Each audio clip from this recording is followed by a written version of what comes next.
Hello and welcome back to Tiny Artist TV. Today is the first video of the month, and I know it's been a while since I've done one of these, so to all of my new subscribers, last year and the year before, I started a series based on Zodiac characters, translating them into D&D classes. So we are finally back to where I left off. And I am planning on finishing the series this year. I only have a few signs left to do. And since this is the first weekend of August, we're going to be doing Leo, which is where I left off from last time. It's taken me a while to get this series done just because I've either started other projects or I would start the drawing and then didn't like it. So I would say, okay, I'll come back to it when it comes back around to that particular month. And so I'm going to also take this sketch. As you can see, it's not terrible, but it's not great. And I'm going to revamp it to more align with the other pictures in the series as well. This one is kind of similar to Taurus in that it was intended to be a full illustration, but I did a full illustration for Taurus because I'm a Taurus and I wanted to push a little more love into it. But the other ones is just kind of like the character with the background and a lot of elements from the birth month and birth flower for that particular month, and then colors associated with that zodiac sign are melded into the design. So that's what I'm going to do, like what I've done with some of my other color palette challenge characters, where I'll say like I'll do a sketch and then I'll take that character and retranslate it. That's what I'm going to be doing with this one. So I've talked long enough. Let's go ahead and get started. Something else I like to do with this series, which has really made me miss working on this series in particular, is that I like to delve into the lore behind the star sign, and then also kind of the meanings behind, as far as the month is concerned, the meanings behind the gemstones and the flowers as well. So those are things that I will be sharing with you as the drawing is being drawn. First up, we will talk about the Peridot. So Peridot is best known for its bright lime green color and receives its envious coloration from the composition of the mineral olivine. This is unlike many other gems whose colors come from impurities. It's one of the few gemstones that comes in a single color. However, Peridot can vary in shade from yellow-green to olive to a brown-green. Peridots are made up of the chemical composition that includes iron and magnesium, and the color depends on the amount and type of iron that is present. Ferrous iron creates the green color, while ferric iron, Fe2O3, is responsible for more yellow shades. It is unclear where the name Peridot originated. Some believe it's derived from the Arabic Peridot, meaning gem, or from the Greek word peridona, which means give in abundance. Given its resemblance to the color of money, Peridot has often been associated with prosperity and good fortune. According to Hawaiian religious beliefs, Peridots are said to be the tears of Pele, the goddess of fire and volcanoes and the creator of the Hawaiian island. Ancient Egyptians called the Peridot the gem of the sun, appropriate since we're doing this with a Leo video, as they believe it protected those who wore it from the terrors of the night. Egyptian priests believed it held the power of nature, using goblets encrusted with peridots to communicate with nature gods. Peridots were also seen as a way to help with respiratory ailments, insomnia, and bleeding. At one time, it was thought to improve memory and ease labor and delivery, and for years, peridot beads and talismans were believed to offer protection as well as promote love, happiness, and wealth. Peridots have a rich history dating back to ancient Egyptian times when deposits were found on a small volcanic island in the Red Sea known as St. John's Island or Zabergad Island.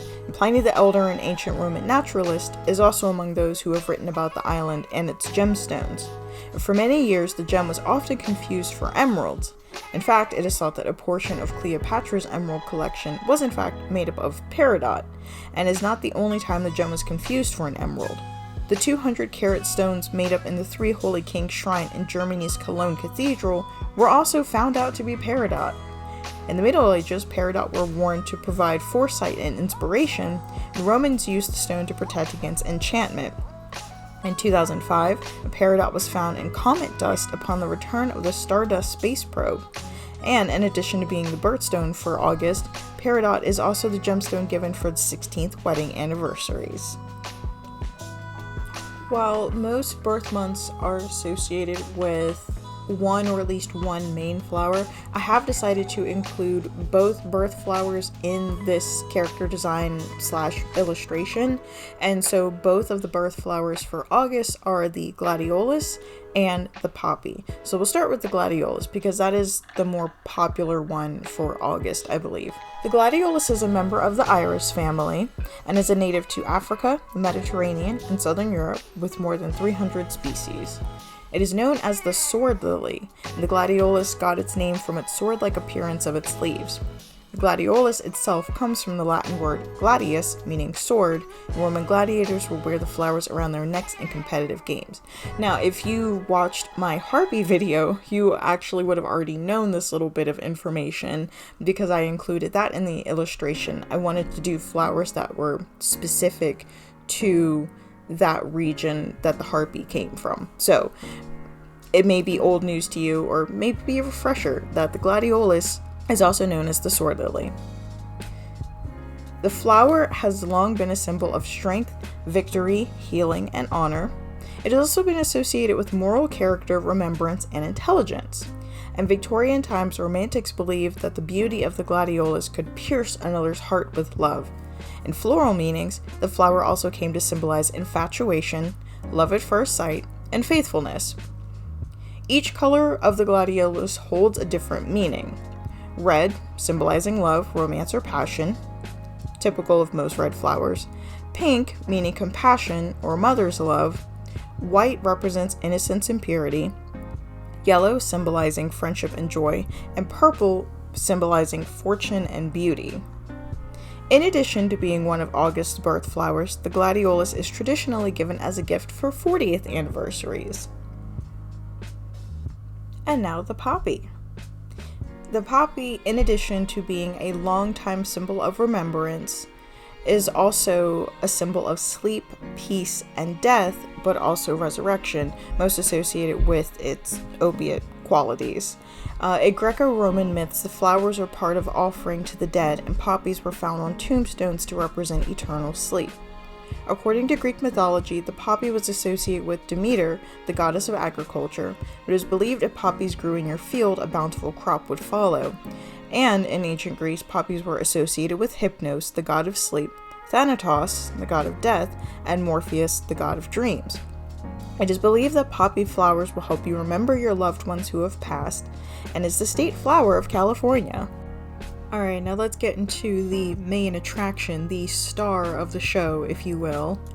Leo, also known as the lion, is the zodiac sign representing those born from July 22nd to August 22nd. In mythology, now this isn't the first time we've encountered Leo. If you've watched some of my older videos, I've mentioned the association with Leo before, considering that he is said to be the Nemean lion, which was one of the beasts that Hercules fought, or Heracles fought, during his 12 trials. And so the Nemean lion was savage and fearless and couldn't be harmed by normal weapons. After attempting to kill the lion with arrows, which just bounced off, Heracles wrestled the lion and strangled it to death. He did lose a finger in the process, but after he had killed the Nemean lion, he took the Nemean lion's claws, ripped its skin off, and made armor from the pelt and the jaw of the lion. Personality traits of Leo, or other bits and bobs about people who fall under this star sign. Now, again, I don't know how, I don't claim to ascribe to astrology. There are some things where it's like, this is weird that this is lining up, but I don't hold my faith in astrology. I do know 2 Leos. One I'm related to, happy birthday mom, and the other one is an ex-boyfriend of mine. Very similar in personalities. We'll dive into that right now. The ruling planet of Leo is the sun, which explains why Leos tend to be optimistic and confident. Leo is a fire sign, which means that Leos are passionate, creative, and energetic. Leo individuals are known for their strong personalities and their ability to take charge. Leo people are natural leaders, and they often have a lot of charisma and confidence. They can be very generous and loyal friends, but they also have a tendency to be bossy and demanding. Leo people are usually very creative, and they often enjoy being in the spotlight. Shout out Grand Diva. They can be very passionate about their interest, and they often have a strong sense of self-esteem. Overall, Leo individuals are driven and ambitious, and they are a force to be reckoned with. So yeah, with that, the Leos I know are very charismatic, confident. They're not overconfident, like, and if they are, it's kind of in a joking kind of way.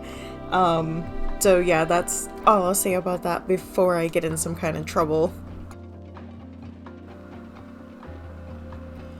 And last but not least, I'll finally talk about the drawing itself.